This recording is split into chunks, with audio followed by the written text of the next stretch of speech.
Hello everyone, welcome to our channel. Friends, ఈ వీడియోలో మనం వీక్లీ అనాలిసిస్ గురించి మాట్లాడుకుందాం. ముందుగా మార్కెట్స్ లాస్ట్ వీక్ పర్ఫార్మెన్స్ గురించి మాట్లాడుకుని నెక్స్ట్ వీక్ మార్కెట్స్ ని ఇంపాక్ట్ చేయబోతున్న మేజర్ న్యూస్ అండ్ ఈవెంట్స్ గురించి డిస్కస్ చేద్దాం. అండ్ ఫైనల్లీ రేపటి ప్లాన్ ఆఫ్ యాక్షన్ మీకు ఎడ్యుకేషన్ పర్పస్ ఎక్స్ప్లెయిన్ చేస్తాం. ఈ వీడియోని ఎక్కడ స్కిప్ చేయకుండా ఎండ్ వరకు చూడండి. ఖచ్చితంగా ఈ వీడియో మీకు ఇన్ఫర్మేటివ్ అనిపిస్తుంది. ముందుగా నిఫ్టీ లాస్ట్ వీక్ పర్ఫార్మెన్స్ గురించి ఒకసారి చూసుకుందాం. లాస్ట్ వీక్ ఓవరాల్ గా ట్రేడింగ్ జోన్ చూసుకుంటే మనకి 23,100 దగ్గర నుంచి 23,600 ఈ 500 పాయింట్స్ రీజన్ లోనే మార్కెట్ పర్ఫార్మెన్స్ జరిగింది. అందులో పర్టికులర్ గా చూసుకుంటే మండే మార్కెట్స్ మనకి ఇక్కడ ఓపెన్ అయిన తర్వాత ఇమీడియట్ గా 23,100 దగ్గర సపోర్ట్ తీసుకుని బౌన్స్ బ్యాక్ అయింది. మళ్ళీ కరెక్షన్ వచ్చిన తర్వాత థర్స్డే మార్కెట్స్ కూడా ఇక్కడ నుంచి స్ట్రాంగ్ బౌన్స్ బ్యాక్ అయ్యి higher highs and higher low structure form అవుతూ ఒక స్ట్రాంగ్ మొమెంటం కంటిన్యూ అయింది ఫ్రైడేకి. ఈ ఎంటైర్ 500 పాయింట్స్ రీజన్ లో ఫ్రైడే ఒక్క రోజే నిఫ్టీ 461 పాయింట్స్ పాజిటివ్ గా క్లోజ్ అయింది. ఆల్మోస్ట్ అన్ని సెక్టార్స్ లో strong positive closing witnesses of Friday. Sensex almost 1700 points positive closing ఇచ్చింది. అండ్ ఆల్మోస్ట్ అన్ని sectors, banking sectors, automobile sectors, metal sectors అన్నిట్లో కూడా strong positive closing witnesses. And ఇక best part చూసుకుంటే నిఫ్టీ లాస్ట్ 2 వీక్స్ మనకి ఏదైతే ఒక కన్సాలిడేషన్ రీజన్ లో మార్కెట్స్ ట్రేడ్ అయినాయో ఆ కన్సాలిడేషన్ కూడా ఫ్రైడే మార్కెట్స్ చాలా స్ట్రాంగ్ గా బ్రేక్అవుట్ వచ్చింది. So first of all last week markets ని ఇంపాక్ట్ చేసిన న్యూస్ అండ్ ఒకసారి మాట్లాడుకుందాం. తర్వాత నెక్స్ట్ వీక్ మార్కెట్స్ ని ఇంపాక్ట్ చేయబోతున్న న్యూస్ గురించి కూడా డిస్కస్ చేద్దాం. మీరు క్లియర్ గా చూసుకుంటే లాస్ట్ వీక్ మోస్ట్లీ మనకి థర్స్డే వరకు కూడా మార్కెట్ కొంత కన్సాలిడేషన్ లో వాలటైల్ గా మూవ్ అయింది. మార్కెట్స్ అంత స్ట్రాంగ్ పాజిటివ్ గా రియాక్ట్ అవ్వలేదు. ఫ్రైడే ఒక రోజు మార్కెట్ చాలా స్ట్రాంగ్ పాజిటివ్ గా క్లోజ్ అయ్యాయి. సో ఫస్ట్ మనకి before Friday nothing but Thursday వరకు చూసుకుంటే యుఎస్ అండ్ ఇరాన్ మధ్య ఫ్రెష్ అటాక్స్ జరగడం వల్ల క్రూడ్ ఆయిల్ ప్రైసెస్ ఇంక్రీజ్ అయినాయి. దానివల్ల మార్కెట్స్ కొంత నెగటివ్ జోన్ లో వోల్టైల్ గా బిహేవ్ చేసినాయి. And after 2 to 3 days attacks తర్వాత ట్రంప్ అగైన్ అటాక్స్ స్టాప్ చేసి సీజ్ ఫైర్ అనౌన్స్ చేశారు. అండ్ స్ట్రైట్ ఆఫ్ హార్మోజ్ ని కూడా ఇరాన్ ఓపెన్ చేయడానికి యాక్సెప్ట్ చేసింది. దానివల్ల క్రూడ్ ఆయిల్ ప్రైసెస్ కొంత కూల్ ఆఫ్ అవడం వల్ల ఫ్రైడే మార్కెట్స్ లో strong breakout, strong positive and witnesses. Almost అన్ని సెక్టార్స్ లో స్ట్రాంగ్ పాజిటివ్ క్లోజింగ్ వచ్చింది. అండ్ ఈవెన్ గ్లోబల్ మార్కెట్స్ అన్ని కూడా పాజిటివ్ గా క్లోజ్ అయ్యాయి. ఇప్పుడు next week plan of action ready చేసుకున్న ముందు నెక్స్ట్ వీక్ మనం కొంచెం కేర్ఫుల్ గా ఉండాల్సిన మేజర్ ఈవెంట్స్ అండ్ న్యూస్ గురించి ఒకసారి డిస్కస్ చేసుకుందాం. నెక్స్ట్ వీక్ మనం ట్రేడ్ చేసే ముందు మనం ఖచ్చితంగా ఫోకస్ చేయాల్సింది యుఎస్ అండ్ ఇరాన్ కి సంబంధించిన లేటెస్ట్ డెవలప్మెంట్స్ గురించి మాట్లాడుకోవాలండి. దీన్ని క్లోజ్ గా మానిటర్ చేయాలి. ఇప్పుడు ఈ రెండు కంట్రీస్ మధ్య ప్రెసెంట్ స్టేటస్ చూసుకుంటే రెండు కంట్రీస్ మధ్య నెగోషియేషన్స్ కొంత పాజిటివ్ గా కంటిన్యూ అయ్యి రెండు కంట్రీస్ ఒక ఫైనల్ అగ్రిమెంట్ సైన్ చేయడానికి రెడీగా ఉన్నాయి. ఇప్పుడున్న లేటెస్ట్ సోర్సెస్ బట్టి మనం చూసుకుంటే ఈ రెండు కంట్రీస్ మధ్య అగ్రిమెంట్ సండే నథింగ్ బట్ ఈ రోజే ఒక ఫైనల్ అప్రూవల్ కి రావడానికి హై ఛాన్సెస్ ఉన్నట్టుగా మనకి న్యూస్ సర్క్యులేట్ అవుతుంది. బట్ ఈ అగ్రిమెంట్ ప్రకారం ఎగ్జాక్ట్ టర్మ్స్ అండ్ కండిషన్స్ ఏంటి, ఆ terms and conditions both US and Iran రెండు యాక్సెప్ట్ చేసినా లేదా అనేది ఒకసారి మాట్లాడుకుందాం. ఫస్ట్ కండిషన్ వచ్చేసరికి స్ట్రైట్ ఆఫ్ హార్మోజ్ ని కంప్లీట్ గా ఓపెన్ చేయాలి. సో స్ట్రైట్ ఆఫ్ హార్మోజ్ ని కంప్లీట్ గా ఓపెన్ చేస్తే క్రూడ్ ఆయిల్ సప్లై డిస్టర్బెన్సెస్ ఉండదు. దీని వల్ల క్రూడ్ ఆయిల్ ప్రైసెస్ డ్రాప్ అవుతాయి. పర్టికులర్ గా ఇండియన్ మార్కెట్స్ కి చాలా పాజిటివ్ అవుతుంది. ఈ స్ట్రైట్ ఆఫ్ హార్మోజ్ ఓపెనింగ్ కి యుఎస్ అండ్ ఇరాన్ రెండు కూడా యాక్సెప్ట్ చేసినాయి. And second thing, naval blockade. Basic గా strait of Hormuz Iran control ఉన్నప్పటికీ స్ట్రైట్ ఆఫ్ హార్మోజ్ తర్వాత ఫర్దర్ ఏరియాలో యుఎస్ కి సంబంధించిన నావల్ ఫోర్సెస్ ఆ జోన్ మొత్తాన్ని బ్లాక్ చేసి ఇరాన్ షిప్స్ పాస్ అవ్వకుండా కంట్రోల్ చేస్తుంది. అండ్ ఇప్పుడు జరగబోతున్న అగ్రిమెంట్ ప్రకారం ఈ నావల్ బ్లాక్ ని కూడా కంప్లీట్ గా యుఎస్ రిమూవ్ చేయడానికి యాక్సెప్ట్ చేస్తుంది. సో ఇది కూడా ఒక positive thing. And third thing, రెండు కంట్రీస్ మధ్య ఫ్రెష్ అటాక్స్ జరగకుండా రెండు కంట్రీస్ సీజ్ ఫైర్ కూడా అగ్రీ చేశారు. ఇది కూడా పాజిటివ్ థింగ్. ఫోర్త్ థింగ్ వచ్చేసరికి న్యూక్లియర్ వెపన్స్ సంబంధించిన ఏదైతే డెవలప్మెంట్ జరిగిందో దాన్ని కంప్లీట్ గా డిస్మాండిల్ చేయాలి. నథింగ్ బట్ దీన్ని కంప్లీట్ గా సరెండర్ చేయాలని యుఎస్ మేజర్ గా హైలైట్ చేస్తుంది. కాకపోతే దీన్ని ఇరాన్ ఇంకా యాక్సెప్ట్ చేయలేదు. వాళ్ళు ఏదైతే న్యూక్లియర్ డెవలప్మెంట్ చేస్తారో దాన్ని సరెండర్ చేయడానికి ఇరాన్ రెడీగా లేదు. దీనికి సంబంధించిన నెగోషియేషన్స్ ఇంకా జరుగుతున్నాయి. యాక్చువల్లీ లాస్ట్ 2 months నుంచి నెగోషియేషన్ జరుగుతున్నప్పటికీ ఆ నెగోషియేషన్స్ ఫెయిల్ అవడానికి మేజర్ పాయింట్ ఇది. ఇరాన్ అయితే వాళ్ళు డెవలప్ చేసిన న్యూక్లియర్ వెపన్స్ ని కానీ న్యూక్లియర్ డెవలప్మెంట్ సంబంధించిన ఎన్రిచ్డ్ యురేనియం ని సరెండర్ చేయడానికి ఇరాన్ రెడీగా లేదు. And major point, US Iran మీద ఏదైతే శాంక్షన్స్ విధించిందో నథింగ్ బట్ ఇరాన్ కి సంబంధించిన అసెట్స్ ని ఫ్రీజ్ చేస్తుందో ఈ అసెట్స్ ని కూడా రిలీజ్ చేయమని ఇరాన్ ప్రపోజల్ పెట్టింది. దీనికి కూడా యుఎస్ కంప్లీట్ గా అగ్రీ చేయట్లేదు. And apart from that Israel కూడా ఇరాన్ కి సంబంధించిన అసెట్స్ ని రిలీజ్ చేయొద్దు, ఇరాన్ మీద ఇంకెక్కువగా శాంక్షన్స్ విధించాలని యుఎస్ ని రిక్వెస్ట్ చేస్తుంది. సో మేజర్ గా ఈ 2 points సంబంధించిన కంక్లూజన్ కి అయితే వీళ్ళిద్దరు రాలేకపోతున్నారు. దాని వల్లే అగ్రిమెంట్ ఇంకా ఫైనల్ సైన్ అవ్వట్లేదు. బట్ ఇప్పుడున్న రిసోర్సెస్ బట్టి చూసుకుంటే పాకిస్తాన్ మీడియేషన్ ద్వారా సండే నథింగ్ బట్ ఈ రోజు ఈ రెండు కంట్రీస్ మధ్య ఎలక్ట్రానిక్ ఫార్మాట్ లో డీల్ యాక్సెప్ట్ చేసి రెండు కంట్రీస్ సైన్ చేయడానికి అగ్రీ చేస్తున్నట్టుగా రిసోర్సెస్ వస్తున్నాయి. బట్ అంటిల్ ఆర్ అన్లెస్ వీళ్ళిద్దరూ అఫీషియల్ గా అనౌన్స్ చేసేంత వరకు, మనకు అఫీషియల్ సోర్సెస్ నుంచి న్యూస్ వచ్చేంత వరకు మనం కొంచెం కేర్ఫుల్ గా ఉంటే బెటర్. బికాస్ లాస్ట్ 2-3 months నుంచి డ్రామా మనం చూస్తూనే ఉన్నాం. ఒక రోజు మార్కెట్స్ పాజిటివ్ గా రియాక్ట్ అవుతున్నాయి, ఒక రోజు ట్రంప్ వచ్చేసరికి సీజ్ ఫైర్ అనౌన్స్ చేస్తారు, నెక్స్ట్ రోజు ఇరాన్ వచ్చేసరికి అది ఫేక్ న్యూస్ అని చెప్తుంది. మళ్ళీ అగైన్ ట్రంప్ వచ్చి అగ్రిమెంట్ ని త్వరలో సైన్ చేస్తామంటారు, ఇరాన్ వచ్చేసరికి మేము యాక్సెప్ట్ చేయట్లేదు అంటుంది. ఈ కంప్లీట్ డ్రామా మనం 2-3 months చూస్తూనే ఉన్నాం. సో ఇప్పుడు ఏదైతే న్యూస్ సర్క్యులేట్ అవుతుందో అదొక పాజిటివ్ హోప్ వచ్చినప్పటికీ మనం కొంచెం అలర్ట్ గా ఉండడం చాలా చాలా important. So these are the latest developments. So దీనికి సంబంధించిన డెవలప్మెంట్స్ కూడా రేపు మార్కెట్ ఓపెనింగ్ వరకు ఎలా ఉంటాయో మనం క్లోజ్ గా మానిటర్ చేసుకోవాలి. ఒకవేళ ఈ రెండు కంట్రీస్ కనుక సైన్ చేస్తే అఫీషియల్ గా మార్కెట్స్ ఖచ్చితంగా పాజిటివ్ గా రియాక్ట్ అవుతాయి, క్రూడ్ ఆయిల్ ప్రైసెస్ తగ్గుతాయి అండ్ ఇన్ఫ్లేషన్ ఫియర్ కూడా తగ్గుతుంది. అండ్ బెస్ట్ పార్ట్ ఏంటంటే మన రూపీ వాల్యూ కూడా రికవర్ అవుతుంది. బట్ బై ఛాన్స్ రెండు కంట్రీస్ మధ్య నెగోషియేషన్స్ మళ్ళీ ఫెయిల్ అయితే మళ్ళీ స్ట్రైట్ ఆఫ్ హార్మస్ క్లోజ్ అవ్వచ్చు, మళ్ళీ అటాక్స్ జరగవచ్చు, క్రూడ్ ఆయిల్ ప్రైసెస్ మళ్ళీ ఇంక్రీజ్ అవుతాయి, ఇన్ఫ్లేషన్ ఫియర్ పెరుగుతుంది, మన రూపీ వాల్యూ కూడా డిప్రిషియేట్ అవుతుంది. సో కంప్లీట్ గా యుఎస్ అండ్ ఇరాన్ కి సంబంధించిన డెవలప్మెంట్స్ బట్టే రేపు మార్కెట్ రియాక్ట్ అవబోతుంది కాబట్టి దీన్ని క్లోజ్ గా మానిటర్ చేసుకుందాం. అండ్ ఇది కాకుండా మనం ఫోకస్ చేయాల్సిన అదర్ ఆస్పెక్ట్ వచ్చేసరికి ఈ వీక్ లో మనకి Wednesday and Thursday FMC meeting జరగబోతుంది ఫెడ్ నుంచి. సో ఈ మీటింగ్ నుంచి ఇన్ఫ్లేషన్ కి సంబంధించిన రేట్ కట్స్ అనౌన్స్ చేయబోతున్నారు. లాస్ట్ వీక్ చూసుకుంటే యుఎస్ అండ్ ఇండియాకి సంబంధించిన ఇన్ఫ్లేషన్ రెండు ఇంక్రీజ్ అయినాయి. పర్టికులర్ యుఎస్ మార్కెట్స్ గురించి చూసుకుంటే యుఎస్ ఇన్ఫ్లేషన్ పెరగడంతో పాటు యుఎస్ జాబ్స్ డేటా కూడా బాగా ఇంక్రీజ్ అయింది. దీనివల్ల ఫ్యూచర్ లో ఇన్ఫ్లేషన్ ఫర్దర్ గా పెరిగే ఛాన్సెస్ ఉంది. ఇన్ఫ్లేషన్ పెరుగుతున్నప్పుడు ఏ సెంట్రల్ బ్యాంక్ కూడా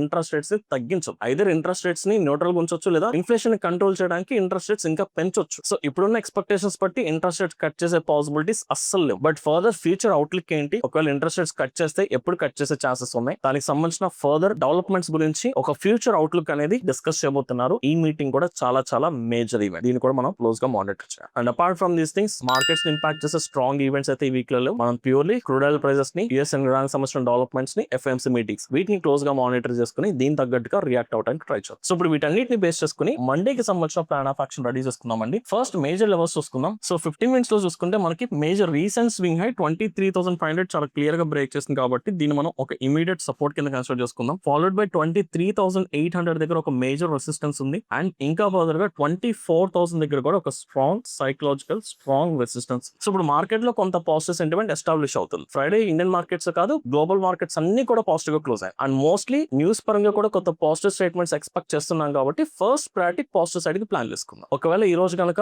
యుఎస్ అండ్ ఇరాన్ కి సంబంధించిన డీల్ ఫైనల్ అయ్యి రెండు కంట్రీస్ సైన్ చేసేస్తే మార్కెట్స్ డెఫినెట్లీ గ్యాప్ అప్ అవుతాయి, స్ట్రాంగ్ పాజిటివ్ ట్రేడ్ అవుతుంది. కాకపోతే ఇప్పుడున్న సోర్సెస్ బట్టి ఇప్పుడున్న డేటాను బట్టి చూసుకుంటే గిఫ్ట్ నిఫ్టీ ఒక 60 to 70 points gap down indicate చేస్తుంది, which is almost flat opening. Gift Nifty 70 points ఉందంటే మన Nifty 30 to 40 points gap down జరగవచ్చు. బికాస్ ఫ్రైడే చాలా స్ట్రాంగ్ లీనియర్ అప్సైడ్ మూమెంటం వచ్చింది కాబట్టి స్లైట్ గ్యాప్ డౌన్ జరగడం అనేది చాలా కామన్ థింగ్, అంతేగాని దాన్ని నెగటివ్ కింద చూడాల్సిన అవసరం లేదు. బట్ రేపు మార్కెట్ ఓపెనింగ్ టైం కి maybe gift Nifty strong gap up జరగవచ్చు, స్ట్రాంగ్ గ్యాప్ డౌన్ కూడా జరగవచ్చు, depends upon US and Iran కి సంబంధించిన డెవలప్మెంట్స్. ఇప్పుడున్న డేటా బట్టి మనం ప్లాన్ చేసుకుందాం. సో ఇప్పుడున్న డేటాను బట్టి మార్కెట్ ఇప్పుడు చూసుకుంటే సమ్వే క్లోజ్ టు ఈ రీజన్ దగ్గర మనకి గ్యాప్ డౌన్ ఓపెనింగ్ ఛాన్సెస్ ఉన్నాయి. బట్ మీరు చూసుకుంటే ఫ్రైడే మార్కెట్స్ ఆల్రెడీ ఒక గ్యాప్ అప్ వచ్చింది, ఒక కన్సాలిడేషన్ తర్వాత మార్కెట్ ఒక స్ట్రాంగ్ లీనియర్ మూవ్ వచ్చింది. అంటే మీకు Thursday closing or recent swing low దగ్గర నుంచి చూడండి మార్కెట్స్ లో ఎక్కడ డిప్ రాలేదు, మార్కెట్ ఇంక్రీజ్ అయింది, ఒక కన్సాలిడేషన్ జరిగింది, మళ్ళీ ఫర్దర్ గా ర్యాలీ వెళ్ళి ఒక్కటే డైరెక్షన్ ఒక ఇంపల్సివ్ లీనియర్ మొమెంటం వచ్చింది కాబట్టి ఇంత హైయర్ పాయింట్ దగ్గర నేను పర్సనల్ గా బై చేయడానికి రెడీగా లేదు. So that's why I always look for discount. ఒకవేళ నేను బై చేయాలనుకుంటే ప్రైస్ లో కొంత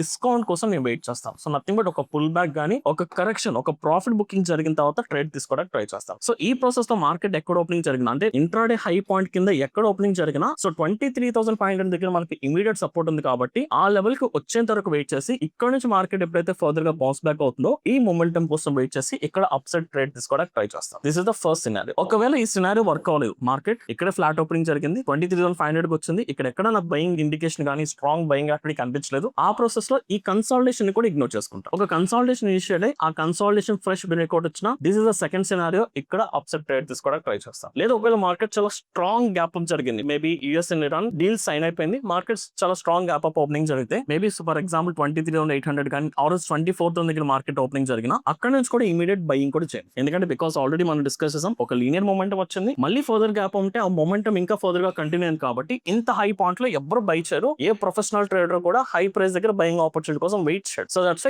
గ్యాప్ అప్ జరిగి ర్యాలీ వెళ్తున్నట్టే ఇగ్నోర్ చేసుకుని గ్యాప్ అప్ జరిగి ఐదర్ ఒక కన్సాలిడేషన్ లాంగ్ కన్సాలిడేషన్ ఫామ్ అవ్వాలి, ఆ ఫామ్ అయిన తర్వాత బ్రేక్అవుట్ జరగాలి, this is the third scenario మనం ట్రేడ్ తీసుకోవచ్చు. లేదా గ్యాప్ అప్ జరిగి కరెక్షన్ వస్తున్న ప్రాసెస్ లో ఫ్రైడే హై పాయింట్ ఏదైతే ఉందో అక్కడికి వచ్చి బౌన్స్ బ్యాక్ అవుతున్నప్పుడు ఫోర్త్ సినారియో ఇక్కడ బయింగ్ ఆపర్చునిటీ కోసం ప్లాన్ చేసుకుంటాం. సో మార్కెట్ లో పాజిటివ్ సెంటిమెంట్ ఎస్టాబ్లిష్ అవుతుంది కాబట్టి ఈ 4 సినారియోస్ లో ఏది నాకు వర్కౌట్ అయినా ట్రేడ్ తీసుకోవడానికి ట్రై చేస్తాను. బట్ అప్ సైడ్ ట్రేడ్ తీసుకోవాలంటే క్రూడ్ ఆయిల్ ప్రైసెస్ ఫాలో అవుతూ ఉండాలి, క్రూడ్ ఆయిల్ ఎక్కడ స్పైక్ రాకూడదు, at the same time US and Iran కి సంబంధించి ఏదన్నా పాజిటివ్ న్యూస్ అనేది మనకి ఫైనల్ సోర్సెస్ నుంచి రావాలి. ఈ రెండు కనిపించి మార్కెట్స్ ఆ లెవెల్ దగ్గర మనకి బయింగ్ ఆపర్చునిటీ కనిపిస్తే ట్రేడింగ్ ఎగ్జిక్యూట్ చేసుకోవచ్చు. This is the scenario for positive thing. And apart from that ఒకవేళ పీ స్టాక్స్ ఫెయిల్ అయ్యి రెండు కంట్రీస్ మధ్య సైన్ గనక జరగకపోతే క్రూడ్ ఆయిల్ ప్రైస్ మళ్ళీ ఇంక్రీజ్ అవుతాయి, అప్పుడు మార్కెట్స్ ఫాలో అవ్వచ్చు. And in that case 23,500 strong breakout down side దగ్గర సెల్ సైడ్ ప్లాన్ చేసుకుందాం. అలాగే మార్కెట్ ఒకవేళ స్ట్రాంగ్ గ్యాప్ డౌన్ జరిగిన ఆ గ్యాప్ డౌన్ జరిగి రికవరీ మోడ్ లోకి వెళ్ళి రీటెస్ట్ మోడ్ లోకి వెళ్ళి మళ్ళీ 23,500 నుంచి రివర్సల్ జరుగుతుంది కదా, సెకండ్ సినారియో ఇక్కడ మనం సెల్ సైడ్ ప్లాన్ చేసుకోవచ్చు. ఆల్వేస్ గ్యాప్ డౌన్ జరిగి రీటెస్ట్ జరగకుండా ఒక లాంగ్ కన్సాలిడేషన్ జరిగి ఆ కన్సాలిడేషన్ కన్సాలిడేషన్ ఫ్రెష్ బ్రేక్అవుట్ వచ్చిన థర్డ్ సినారియో ఇక్కడ సెల్ సైడ్ ప్రిపేర్ గా ఉండొచ్చు. సో బోత్ పాజిటివ్ కి నెగిటివ్ కూడా ప్రిపేర్ గా ఉండండి, బికాస్ మనకి ఇంకా అఫీషియల్ న్యూస్ అనౌన్స్ చేయలేదు కాబట్టి రెండింటికి ప్రిపేర్ గా ఉంటే better. So this is the plan of action Nifty అండి. Same plan of action Sensex and bank Nifty, but levels మాత్రమే మారుతాయి. సెన్సెక్స్ లో లెవెల్స్ చూసుకుందాం. సో సెన్సెక్స్ లో మనం మేజర్ లెవెల్స్ చూసుకుంటే 74,800 దగ్గర మనకు ఒక స్ట్రాంగ్ సపోర్ట్ ఏరియా ఉంది. రీసెంట్ గా మార్కెట్ ఈ జోన్ బ్రేక్ చేసి స్ట్రాంగ్ లీనియర్ మూమెంటం వెళ్ళింది. And at the same time intraday high point దగ్గర 75,600 ఇక్కడ ఒక టెంపరీ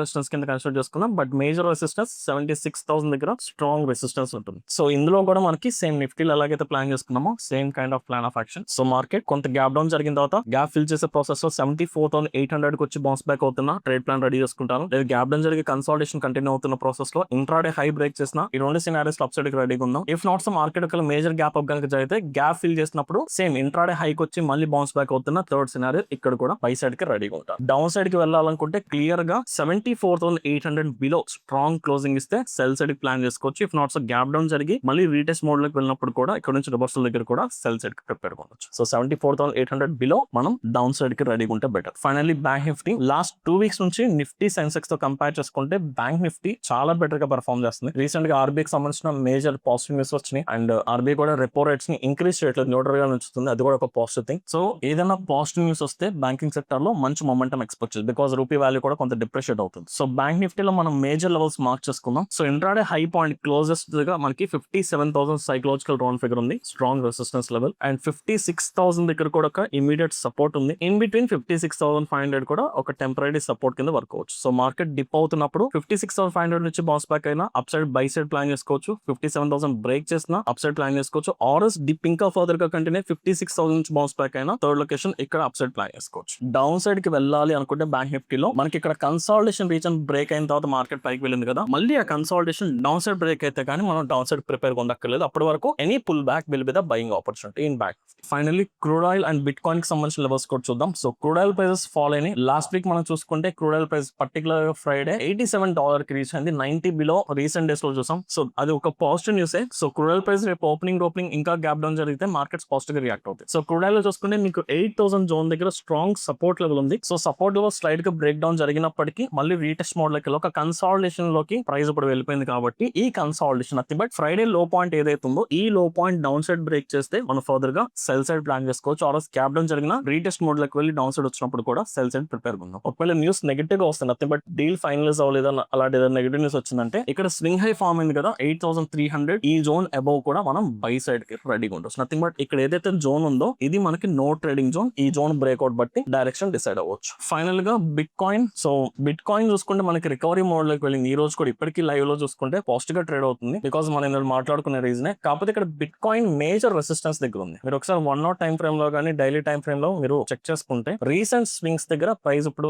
అవైలబుల్ ఉంది. రీసెంట్ గా మనకి ఈ జోన్ నుంచి మార్కెట్స్ ఫాల్ అయినా ఇంక్రీజ్ అయినప్పుడు సేమ్ జోన్ అండ్ ఇప్పుడు మార్కెట్స్ ఆ జోన్ కి వెళ్ళి కన్సాలిడేషన్ జరుగుతుంది కాబట్టి మనకి ఏదైతే మేజర్ రెసిస్టెన్స్ జోన్ ఉందో 64,500 రౌండ్ ఫిగర్ మనకి ఆ లెవెల్ ఇంకా బ్రేక్ అవ్వలేదండి. సో ఈ zone above strong buying activity are strong breakout కనిపిస్తే అప్పుడు ఫర్దర్ గా లాంగ్ పొజిషన్స్ తీసుకోవచ్చు. లేదనుకుంటే ఇక్కడ కన్సాలిడేషన్ బిలో కూడా స్ట్రాంగ్ డౌన్ సైడ్ బ్రేక్ వచ్చినా మనం డౌన్ సైడ్ కూడా ప్రిపేర్ ఉండొచ్చు. ఇక్కడ ఫార్మ్ అయిన కన్సాలిడేషన్ బ్రేక్అవుట్ కోసం ప్రిపేర్ ఉండొచ్చు. సండే కూడా మనకి బిట్ కాయిన్ ట్రేడ్ అవుతుంది, లైక్ 24/7 365 డేస్ ట్రేడ్ అవుతుంది కాబట్టి ఎవరన్నా సండే రోజు కూడా ట్రేడ్ చేసుకోవాలంటే bit coin will be the better option. And ఒకవేళ మీరు బిట్ కాయిన్ లో లీగల్ గా ట్రేడ్ చేసుకోవాలనుకుంటే delta exchange is one of the best platform. ఇండియాలో FIU రిజిస్టర్డ్ లీగల్ ప్లాట్ఫామ్. మీరు బిట్ కాయిన్ కి సంబంధించిన ఫ్యూచర్స్ అండ్ ఆప్షన్స్ లో కూడా కంఫర్టబుల్ గా ట్రేడ్ చేసుకోవచ్చు. ఒకవేళ మీరు డెల్టా ఎక్స్చేంజ్ కి సంబంధించిన డిమాట్ అకౌంట్ ఫ్రీగా ఓపెన్ చేసుకోవాలనుకుంటే ఈ వీడియో డిస్క్రిప్షన్ లో డెల్టా ఎక్స్చేంజ్ రెఫరల్ లింక్ ఇస్తున్నా, మీరు ఆ లింక్ క్లిక్ చేసి క్రిప్టో ట్రేడింగ్ స్టార్ట్ చేసుకోవచ్చు. సో ఓవరాల్ గా చూసుకుంటే last week markets positive closing ఇచ్చినాయి because of US and Iran కి సంబంధించిన పాజిటివ్ ఎక్స్పెక్టేషన్స్ ఉన్నాయి. అండ్ ఇప్పుడున్న సోర్సెస్ బట్టి ఈ రోజే 2 కంట్రీస్ అఫీషియల్ గా సైన్ చేయబోతున్నాయి. ఒకవేళ అదే కనుక జరిగితే మార్కెట్స్ ఇంకా ఫర్దర్ గా పాజిటివ్ ర్యాలీ నెక్స్ట్ వీక్ లో ఎక్స్పెక్ట్ చేయొచ్చు. సో ఓవరాల్ గా this is my plan of action. I hope ఈ వీడియో మీకు అర్థమైంది అనుకుంటున్నాను. ఇఫ్ ఇన్ కేస్ ఈ వీడియో కనుక మీకు ఇన్ఫర్మేటివ్ అనిపిస్తే ఈ వీడియోని లైక్ చేసి మీ జెన్యూన్ ఒపీనియన్స్ ని కమెంట్ సెక్షన్ లో మెన్షన్ చేయండి. Thank you.